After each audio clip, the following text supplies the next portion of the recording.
Hey everybody, welcome back to Mando Lessons, and welcome back to another Mando Lessons Masterclass, the series in which I get some of my dear friends and excellent mandolin pickers onto this channel so they can share their wisdom with you. This week, we have none other than Daniel Patrick, the venerable host of Mandolins and Beer, probably the most popular mandolin podcast out there. Daniel is a great dude, good friend of mine, and I'm really excited to have him on. He's interviewed some of the most prodigious mandolin players out there, and he's kind of distilled a lot of incredible knowledge and tips from these interviews and from hanging out with these incredible players, and he is here to share some of those top tips with you. I can't wait for you to check out what he has to offer. Of course, links in the description of all the places you can find Dan and Mandolins and Beer out in the world, so don't forget to check those out. Subscribe to Mandolins and Beer and follow Daniel Patrick on all of the places you like to frequent on the internet, whether that's Instagram, YouTube, etc. I'm really looking forward for you to hear this conversation. So without further ado, here's Daniel Patrick to instill us with some deep mandolin knowledge. Hey everybody, my name is Daniel Patrick. I host a podcast called the Mandolins and Beer Podcast, and I also play mandolin for a living. I'm truly honored to be here, and I want to thank Baron for asking me to be part of it. I wanted to go about it maybe a little bit differently than the way other people were doing it. I have the advantage with this podcast, I interview some of the best mandolin players in the world, and I'm able to pick their brains about techniques and different things, and I made a list of some of the things that I thought have helped me the most as a player. And obviously they've helped the people I've interviewed because these are tips that the best are using. So I thought I would start, and this list is in no particular order except the very first one, which is tip number 1, try to learn the tune you're learning by ear. And I learned this from watching the Mando Lessons videos with Baron. And I'll be honest, I usually just skipped right to the tab and then pulled the tab up.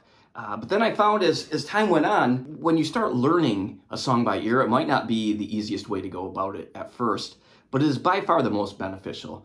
And I realize if you only have a little bit of time and you need the tab, I get it. And you just want to learn the song, and that's fine too. But if you're really trying to further your playing and your ear, most importantly, just take the time, start with one song and learn it. And you're going to be so surprised that the next time you do it, it's a little bit quicker. And the next time you do it, it's a little bit quicker. And eventually, you're going to get to the point where you hear things in recordings or you hear tunes and you know exactly what is happening already. And so it just happens.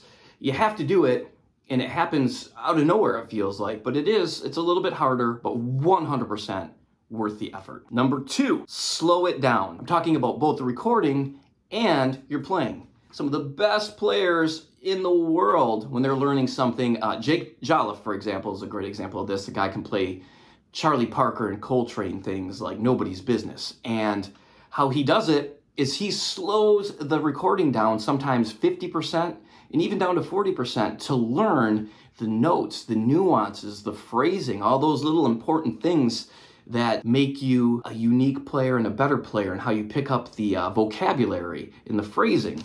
And so slow it down. There's a bunch of slow downer apps out there. There's some that are free. YouTube, Jake Howard, who puts out all those incredible transcriptions. He just uses YouTube, slows the YouTube videos down. And if you do it on a PC, there's actually even a loop function for YouTube that you can download on Chrome, where you can loop sections and slow it down 75 and 50%, and the song still keeps the pitch. And this is a twofold one. Then, once you learn these songs, play it slow until you've got it. Always make sure you have it down exactly how you want it, and then move up the speed. The problem becomes if you can't play it fast, which seems to be a big question with mandolin players. Well, how do I play it fast?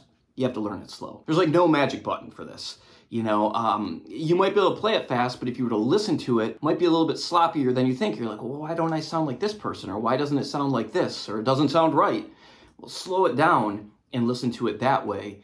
And then I think you'd probably be surprised, like, oh, here's where I'm goofing up. You can figure that out, then speed it up. Take your time. There's no rush. By the way, that leads me to the next point. Number 3, record yourself. Almost everybody has a smartphone or has the ability to record themselves. Work on what you're working on, and at the very end of your session, hit record on your phone and play it once. Listen back to it. Is it how you want it to sound? Are you listening to it and thinking to yourself, gosh, it doesn't sound anything like whoever I'm trying to learn?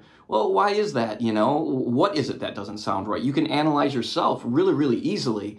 And, you know, not always liking what you hear is okay because you can make the adjustments to sound better. Next tip, tone. Working on tone. How do you work on tone? There's a few different ways you can do it. One is listening back to your recording and figuring out what about your tone you don't like. A misconception is you have to have a really expensive mandolin or be in a really expensive studio to sound great. I have a great example for this. I was at the Monroe Mandolin Camp. They had a mandolin tasting where 30 campers laid their mandolins on the floor. The instructors at the camp each just picked up random mandolins. John Reichman, one of the nicest sounding lores around. However, John picked up an Eastman, and John sounded like John on an Eastman after a few minutes. And one of the things I noticed when I was watching him when he first picked it up, he didn't just pick it up and start playing, he picked it up and he started listening to the instrument, found like the sweet spots, and learned how to get his tone on that instrument. And that could be a few different things. That could be the way you hold the pick. That could be where you pluck the string. Take your pick and just play one string. Play the G string on different spots. So further from the bridge, closer to the neck, and listen to the tone. And you'll find like, oh, there's different tones here. Find what you like. I went so far at one point as to find what I liked and took a Sharpie and colored the string itself so I could sit down and just practice right hand technique. Another big misconception is I have to play hard. You know, you hear the Monroe stuff and you think people just digging in real hard. It's not the case. You're choking the tone out of the mandolin. I was just in the studio with Stephen Mogen, who plays guitar in the Sam Bush Band, owns an incredible studio, and I was trying to lay down a solo, and I just wasn't getting it right, and he was just, you know, I was trying too hard is what it was. But the other thing was I was playing too hard, and he said something along the lines of like, you're playing more than what the instrument can handle. And what he meant was I was just playing it too hard. I'm not letting it sing. Let the mandolin sing. You could play too light, you could play too hard. The key is find the sweet spot. Find the sweet spot for you and get your tone. Next tip, when in doubt, play the melody. What I mean by that is, let's say you get asked to sit in with somebody on a song that you don't know the solo on, or you're at a jam and you're familiar with the song but maybe don't really feel comfortable soloing. Just play the melody. It's so impressive to me when somebody sits in with my band and we play a song they have no idea, maybe they've never played. They take a solo break and they just basically play the melody of the song, and I'm always like, that's a person who's listening and skilled enough to know, and it's impressive to me. And I think it's impressive to people listening. And another tip is never be afraid to pass a solo up on a song you don't know. If you go to a jam, somebody pulls out something crazy, like Rebecca maybe, which is a little crooked, and you're not familiar with it, but you know the chords. The solo comes to you and you don't feel comfortable, pass it by. I've done it way more than I want to admit, but you know, I would rather not take a solo than stumble around. Let's get to the next song I know. It's the way I look at it. And my last tip, kind of selfishly, is learning licks over scales. Now, I'm not saying don't learn scales, but Jake Eddy, great guitar player, I had him on, and he's basically just an encyclopedia of licks.